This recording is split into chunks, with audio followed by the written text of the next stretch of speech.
आउज़ुबिल्लाहि मिनश्शैतानिर्रजीम बिस्मिल्लाहिर्रहमानिर्रहीम। Hi dear students, कैसे हैं आप सब?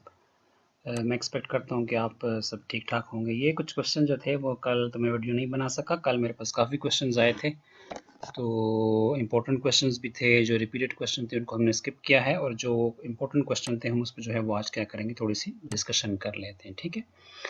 अच्छा, पहला क्वेश्चन हमारे पास आता है कि रैंडम एरर क्या होता है। देखिए, रैंडम एरर जो होता है, आप मुझसे बेहतर जानते हैं कि रैंडम एरर जो है वो दरअसल हर जगह मौजूद होता है, ठीक है। मतलब रैंडम एरर को हम जो है वो ख़त्म तो नहीं कर सकते, ना हम इसको एलिमिनेट कर सकते हैं, इसको हम प्रिडिक्ट भी नहीं कर सकते। हमेशा जो है एक reasonable amount of random error जो है आपके मॉडल में भी मौजूद होता है और एस्टिमेट में भी मौजूद होता है, ठीक है। यहाँ पर मैं एक बात कहना चाहूँगा कि रैंडम एरर, इसको हम रैंडम क्यों कहते हैं, ये फ़िलॉसफी है। देखें, जो गलती होती है ना, गलती वो तो इंसान जानबूझ के तो नहीं करता ना, मतलब वो तो अनइंटेंशनली आपसे हो जाती है, ठीक है। मतलब एरर का कोई ट्रेंड नहीं होता, एरर का कोई जो है वो पैटर्न नहीं होता, ठीक है। एरर जो है वो किसी किस्म के मतलब पैटर्न को फॉलो नहीं कर रहा होता। इसलिए हम कहते हैं कि एरर जो होता है हमारे पास मोस्टली क्या होता है, रैंडम होता है, ठीक है। यानी एरर, अगर एरर का कोई पैटर्न बनता हुआ नजर आ रहा है तो फिर वो एरर नहीं है, फिर वो जानबूझ की गलतियां हो रही हैं, ठीक है। लेट्स सपोज एक स्टूडेंट है, वो गलती करता है, ठीक है, एक दफ़ा करता है, दो दफ़ा करता है, तो लेकिन अगर वो बार-बार वही गलती रिपीट कर रहा है तो फिर वो रैंडम एरर नहीं है, ठीक है। क्योंकि इसमें आपको पता है, मैं तो थोड़ा-सा रिकॉल करना चाहता हूँ। जब हमारे पास ओएलएस मॉडल्स में जब एरर आपस में रिलेट होते हैं, ठीक है? तो ये एक प्रॉब्लम है। एरर का पैटर्न नहीं बनना चाहिए, एरर का एक ट्रेंड नहीं बनना चाहिए, एरर का आपस में रिलेशनशिप नहीं बनना चाहिए। जब ये हो जाता है तो फिर तो एरर की रैंडमनेस पे सवाल पैदा हो जाता है, ठीक है? तो एरर हमेशा क्या होता है, रैंडम ही होता है, और स्टैटिस्टिक्स में तो एरर होता ही होता है। इसको तो आप यहाँ से इग्नोर नहीं कर सकते। अच्छा, नेक्स्ट क्वेश्चन पूछते हैं कि क्या एरर ज़ीरो हो सकता है, कैन इट बी ज़ीरो? तो वो एरर देखिए, ज़ीरो तो हम नहीं कर सकते, मतलब इसको हम कम कर सकते हैं। बिल्कुल ही ख़त्म कर देना, ज़ीरो ले आना, तो फिर तो स्टैटिस्टिक्स की जो असल रूह है, असल ज़ायका है, वो तो ख़त्म हो जाएगा, फिर तो मैथमेटिक्स में आप आ जाएँगे।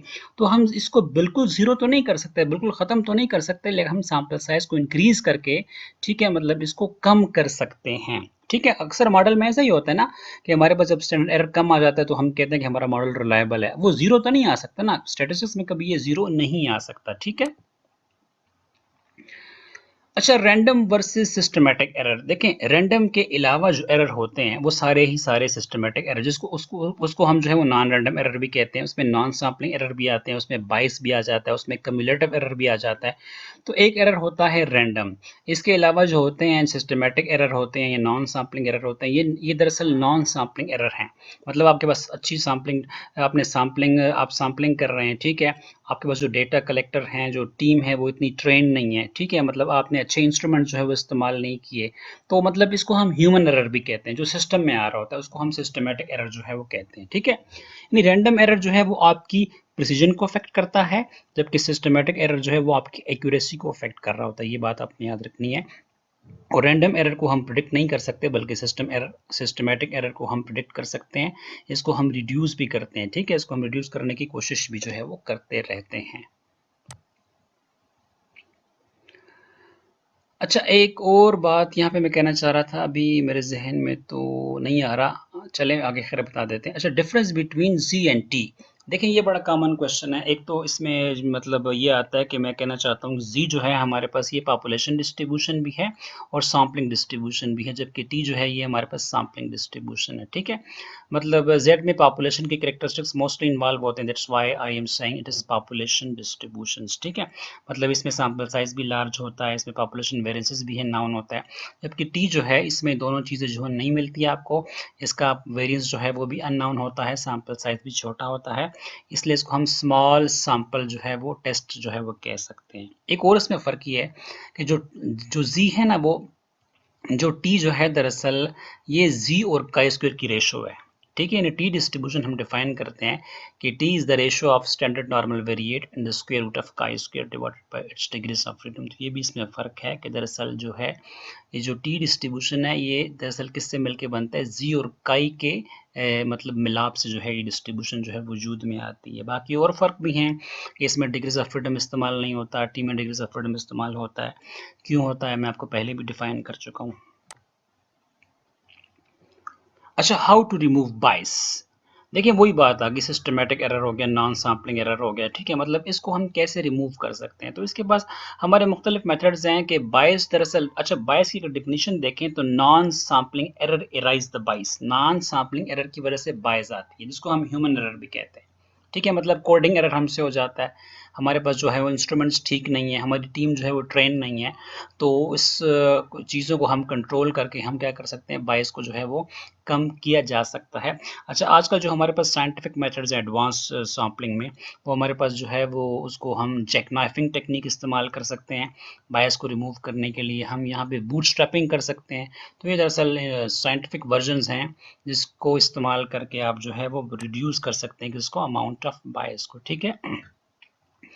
अच्छा, why we move toward step wise regressions from ordinary least square, ये बड़ा इंपॉर्टेंट क्वेश्चन है, लेकिन बड़ा आसान सा क्वेश्चन है कि देखें, वो कहता है कि हम OLS तो इस्तेमाल कर रहे होते हैं, लेकिन हम OLS को छोड़ के स्टेप वाइज रिग्रेशन की तरफ क्यों चले जाते हैं, क्या कोई इसमें ड्रॉबैक आ रहा है, तो ऐसी कोई बात नहीं होती। OLS जो है दरअसल ये हमारे पास एक एस्टिमेशन टेक्निक है, इसमें हम एस्टिमेशंस करते हैं, ठीक है, इसका कोई और फंक्शन है, जबकि स्टेप वाइज रिग्रेशन जो है ये हमारे पास मॉडल फिटिंग टेक्निक है। अगर आपने एक अच्छा मॉडल जो है यानी परसिमोनियस मॉडल अगर आपने फिट करना है, तैयार करना है, जिसमें तमाम की तमाम इंडिपेंडेंट वेरिएबल्स हों, सिग्निफिकेंट्स हों, उनकी कंट्रीब्यूशन जो हो वो हाईली हो वाई को एक्सप्लेन करने में, तो फिर ऐसे मॉडल को जब आप फिट करेंगे तो वहाँ पे फिर आपको स्टेप वाइज रिग्रेशन का इस्तेमाल करना पड़ेगा, ठीक है। अच्छा, what is meant by proxy variable, तो प्रॉक्सी वेरिएबल अगर आपको याद हो तो हम इकोनोमेट्रिक्स में इस्तेमाल करते हैं, जब आपके इंडिपेंडेंट वेरिएबल्स और एरर टर्म्स आपस में रिलेट हो जाते हैं तो वहाँ पे हम एक इंस्ट्रूमेंटल वेरिएबल को जो है वो इंट्रोड्यूस कराते हैं, z को, ठीक है। जो कि z को जब हम इंट्रोड्यूस कराते हैं तो उसकी फिलॉसफी ये होती है कि आपका जो z होगा वो x से तो रिलेट होगा लेकिन एरर टर्म से रिलेट नहीं होगा, तो उस इंस्ट्रूमेंटल वेरिएबल का एक अल्टरनेट नेम है कि उसको हम प्रॉक्सी वेरिएबल के नाम से भी जानते हैं, ठीक है। अच्छा, क्वेश्चन हुआ था कि रेशियो एस्टिमेटर जो होते हैं वो अनबाइज्ड एस्टिमेटर होते हैं कि बाइज्ड एस्टिमेटर्स होते हैं, तो आपकी इत्तला के लिए it is an important points to be noted down कि ratio estimators are always biased, कि जो रेशियो एस्टिमेटर्स होते हैं वो हमेशा क्या होते हैं, वो बाइज्ड एस्टिमेटर्स होते हैं, ठीक है। The range of canonical correlation की जो रेंज होती है वो 0 से लेके 1 होती है, ये नेगेटिव नहीं होता क्योंकि हमारे पास सेट ऑफ वेरिएबल्स इन्वॉल्व होते हैं यहाँ पे, तो सेट ऑफ वेरिएबल्स जब आपके पास आते हैं तो उसमें डेफिनेटली फिर हमें स्ट्रेंथ ही देखनी पड़ती है, जिस तरह मल्टीपल कोरिलेशन में हम देखते हैं, ठीक है। तो इसका ट्रू आंसर यही है कि आपके पास जो कैनोनिकल कोरिलेशन की रेंज है वो 0 से लेके 1 होती है। अच्छा, लास्ट टाइम पूछा गया था कि what is life time distribution, वो कौन सी डिस्ट्रीब्यूशन है जिसमें हम लाइफ टाइम को कंसर्न करते हैं, तो देखिए ट्यूबलाइट की जब हम लाइफ देखते हैं ये कब फ्यूज़ होगी, तो हम इसके लिए मोस्ट कॉमनली एक्सपोनेंशियल डिस्ट्रीब्यूशन ही इस्तेमाल करते हैं, और आपको पता है कि लाइफ एक्सपेक्टेंसी के लिए मतलब सर्वाइवल एनालिसिस में मोस्ट कॉमनली एक्सटेंसिवली वो एक्सपोनेंशियल डिस्ट्रीब्यूशन ही इस्तेमाल होती है। इसके अलावा लॉग नॉर्मल डिस्ट्रीब्यूशन भी जो है वो लाइफ टाइम डिस्ट्रीब्यूशन है, और वेबल डिस्ट्रीब्यूशन जो है उसको भी हम लाइफ टाइम डिस्ट्रीब्यूशन का नाम देते हैं। अच्छा, एक और सवाल हुआ कि moments are easily to calculates, why we go for moments generating functions, जब हम आसानी से मोमेंट्स कैलकुलेट कर रहे होते हैं तो फिर हम क्यों एमजीएफ की तरफ चले जाते हैं, मतलब अच्छा क्वेश्चन है। देखिए, आसान सा जवाब इसका ये है कि जब हमारे पास डेटा होता है मतलब तो उसका हम इजीली मोमेंट्स कैलकुलेट कर रहे होते हैं, लेकिन जब हमें प्रोबेबिलिटी डिस्ट्रीब्यूशन गिवन होती है या प्रोबेबिलिटी डेंसिटी फंक्शन गिवन होते हैं तो हम पीडीएफ का अगर हम मूवमेंट जनरेट करेंगे या रैंडम वेरिएबल्स के लिए अगर हम मूवमेंट्स बनाना चाहेंगे तो उसके लिए फिर हमें एमजीएफ लगाना पड़ेगा, जिस तरह हम किसी भी डिस्ट्रीब्यूशन के लिए मूवमेंट जनरेट करते हैं तो हम वहाँ पे मूवमेंट जनरेटिंग फंक्शन के जरिए जो है वो उसको परस्यू करते हैं, ठीक है। अच्छा, रिलेटिव रिस्क और ऑड्स रेशो, ये दरअसल इसमें फ़र्क है, इसको मतलब सेम नहीं समझना चाहिए।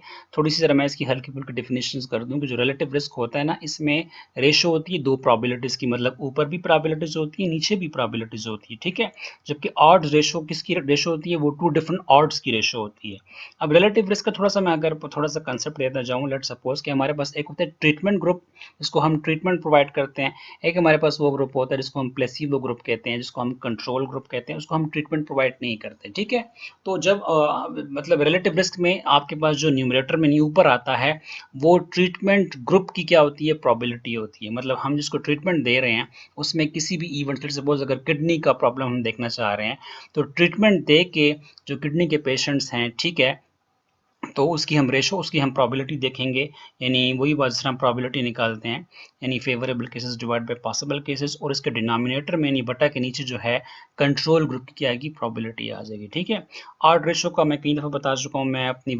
अच्छा जी, ऑड रेशियो का मैं मतलब एंड स्क्रीन में रख दूंगा तो वो आप देख लीजिएगा। इसमें हम 2 डिफरेंट ऑड्स जो है क्या लेते हैं, रेशियो लेते हैं। अच्छा, एक मजे की बात ये है कि दोनों को हम 2+2 कॉन्टिजेंसी टेबल से ही कैलकुलेट करते हैं, ठीक है। मतलब ऐसा कोई मसला नहीं है, लेकिन इनके आंसर्स जो है, इनकी इंटरप्रिटेशंस ऐसी डिफरेंट होती है, ये आपने बात याद रखनी है, ठीक है। अच्छा, what is inner and outer fences, ये एक नया सवाल है लेकिन है चूंकि पुराना ही है। तो हम बॉक्स प्लॉट में जो हमारे पास 5 स्टैटिस्टिक्स की समरी होती है उसमें जब हम आउटलायर्स को डिटेक्ट करते हैं, मतलब उसकी मतलब क्या कहते हैं, नाजुकियत या उसका क्रूशलपन जो है, जब हम डिटेक्ट करते हैं कि आया हमारे पास जो है वो आउटलायर्स है, वो मतलब माइल्ड आउटलायर्स है या फिर वाइल्ड आउटलायर्स है, ठीक है।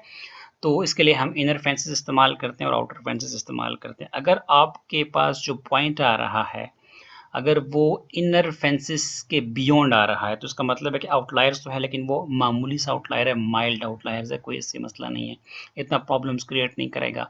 लेकिन अगर वो पॉइंट जो है या जो वैल्यू जो है या ऑब्जर्वेशन जो है अगर वो आउटर फेंसेस से बियॉन्ड आ रही है तो उसका मतलब है कि वो एक क्रूशल, वो एक वाइल्ड ऑब्जर्वेशन है, वो एक जो है वो सीरियस आउटलायर्स है। उसके लिए फिर जो है वो आपको क्या करना पड़ेगा, मतलब कुछ स्टेप्स जो है वो लेने पड़ेंगे, उसको कंट्रोल करना पड़ेगा, ठीक है।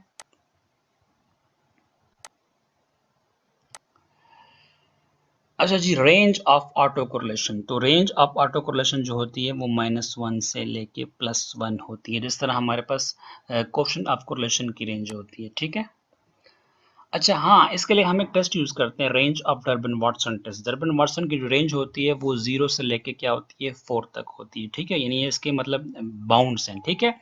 और अगर आपके पास डर्बन वाटसन की वैल्यू 2 आ जाती है तो इसका मतलब है कि वहाँ पे किसी किस्म का जो है वो ऑटो कोरिलेशंस नहीं है। और अगर 0 से 2 के इन बिटवीन आ रही होती है तो इट मीन्स आपके पास ऑटो कोरिलेशन है, लेकिन वो पॉजिटिव ऑटो कोरिलेशन है, ठीक है। और अगर इसकी रेंज 2 और 4 के इन बिटवीन आती है, ठीक है, तो इसका मतलब है ऑटो कोरिलेशन है, लेकिन उसकी जो मतलब क्या कहते हैं, उसकी जो डायरेक्शन है मतलब वो नेगेटिव ऑटो कोरिलेशन आपके प्रॉब्लम में आ रही है। अच्छा, if adjusted R square is negative then how to interpret. अच्छा, जिस तरह हम जानते हैं कि एडजस्टेड आर स्क्वायर जो है ये आर स्क्वायर की इम्प्रूव फॉर्म है, उसका एडवांस्ड वर्जन है। आर स्क्वायर की ड्रॉबैक ये है कि अगर आप कोई सा फजूल सा इंडिपेंडेंट वेरिएबल्स भी मॉडल में इंक्लूड कर दें तो आर स्क्वायर बढ़ेगा। इसलिए हम कोशिश करते हैं कि हम एडजस्टेड आर स्क्वायर की तरफ बढ़ें, क्योंकि ये हमें अच्छा मतलब सिस्टमेटिक या साइंटिफिक आंसर प्रोवाइड करता है as compare to R square, ठीक है। अच्छा, अगर एडजस्टेड आर स्क्वायर तभी आपके पास नेगेटिव आएगा जब आपकी आर स्क्वायर की वैल्यू जो होगी 0 के क्लोज हो गई। लेकिन अगर एडजस्टेड आर स्क्वायर नेगेटिव आता है तो उसको इंटरप्रेट कैसे करना है, तो इसकी आसान सी यही बात होगी कि अगर आपका एडजस्टेड आर स्क्वायर नेगेटिव आ रहा है तो उसका मतलब है कि आपका आर स्क्वायर इज एग्जैक्टली 0 के बराबर आ रहा है। बस यही इसकी इंटरप्रिटेशन है कि एडजस्टेड आर स्क्वायर का नेगेटिव आ जाना एक किस्म का हादसा है, किस्म की हादसाती वो है, ठीक है। तो इस कंडीशन में इसका मतलब है कि आपका आर स्क्वायर जो है वो एग्जैक्टली क्या आ रहा है, 0 आ रहा है। बस आपने उसको इंटरप्रेट करना है कि उसके अंदर जो पावर है वो बिल्कुल 0 है, ठीक है। मतलब हमारे मॉडल में जो इंडिपेंडेंट वेरिएबल्स हैं इनकी कंट्रीब्यूशन बिल्कुल नल आ रही है। अच्छा, एक जनरल क्वेश्चन पूछा गया था कि which graph do you prefer to show weekly recorded temperature, कि आपने मतलब डेली बेसिस पे जो है वो टेम्परेचर रिकॉर्ड किया, आपके पास 7 दिनों का टेम्परेचर आ रहा है।